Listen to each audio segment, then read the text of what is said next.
ডিএফৰ সৈতে কথা পাতিছে এআইডিএফৰ নেতা আব্দুল হাই আৰু জব্দ কৰিছে ৰেভিনিউ ভিলেজত কৈছে উচ্ছেদ চলাইছে আৰু কোনো ধৰণৰ প্ৰতিক্ৰিয়া দেখুওৱা নাই। এই মুহূৰ্তত মই দেখুৱাইছো এআইডিএফৰ কেন্দ্ৰীয় সাধাৰণ সম্পাদক আব্দুল হাই আৰু ডিএফৰ তেজস বৰিছাবি তেওঁৰ হাতত এইটো ফৰেষ্ট মাটি বুলি কোনো ৰেকৰ্ড নাই। জোৰ জবৰদস্তি আমাৰ মানুহখিনিক উচ্ছেদ কৰিব আহিছে। ডিএফও নিজে মাটি বেদখলকাৰী, সি ফৰেষ্টৰ নামত ৰেভিনিউ ভিলেজৰ মাটি বেদখল কৰিব আহিছে। তেওঁৰ হাতত কোনো তথ্য নাই।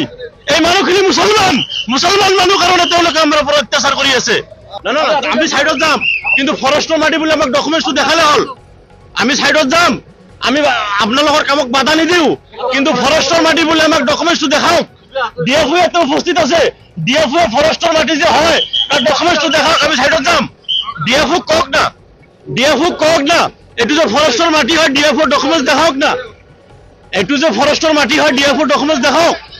আমি ডিএফও এইটো যে ফৰেষ্টৰ মাটি ডিএফও আমাক ডকুমেণ্টছ দেখাওক না। আমি ভাঙিব দিম, আপোনালোকৰ কামক আমি বাধা নিদিওঁ, কিন্তু ডিএফও ইয়াতে উপস্থিত আছে।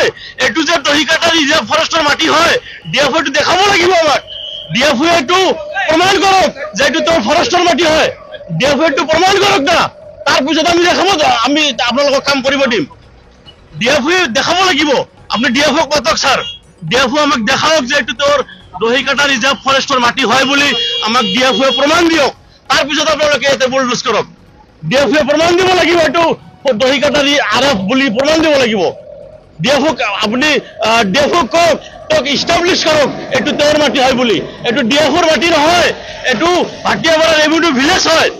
তেওঁ বাই ফৰ্চ কিয় ৰেভিনিউ ভিলেজৰ মাটি এভিকশ্যন কৰিব? বাই ফৰ্চ কিয় এভিকশ্যন কৰিব? মই উচ্ছেদৰ সামগ্ৰিক দৃশ্যবোৰ দেখুৱাবলৈ যত্ন কৰিম। এয়া বৃহৎ সংখ্যক আৰক্ষী বাহিনী মোতায়েন কৰা হৈছে।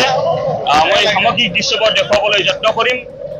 বৃহৎ সংখ্যক আৰক্ষী বাহিনী আছে, বন বিভাগৰ বিষয় আছে, অসম বন সুৰক্ষা কৰ্মী আছে আৰু অসম আৰক্ষীৰ জন মোতায়েন কৰা হৈছে। সামগ্ৰিক দৃশ্য মই আছাম টাক্সৰ দৰ্শকক দেখুৱাবলৈ যত্ন কৰিছো। এয়া বৃহৎ সংখ্যক আৰক্ষী বাহিনী পুৱা 6 বজাৰ পৰা মোতায়েন কৰা হৈছে। তেখেতসকলে যাতে কোনো ধৰণৰ আইন শৃংখলাজনিত পৰিস্থিতিৰ উদ্ভৱ নহয়। কিন্তু আকৌ কৈছো, ৰাস্তাৰ সৌপিনৰ পৰা দুৰ্দৈ ফালৰ পৰা আহোঁতে সৌপিনৰ আৰু গোৱালপাৰাৰ পৰা আহোঁতে বাওঁপিনৰ ঠাইডোখৰ আচলতে সংৰক্ষিত বনাঞ্চলৰ নহয় বুলি আচলতে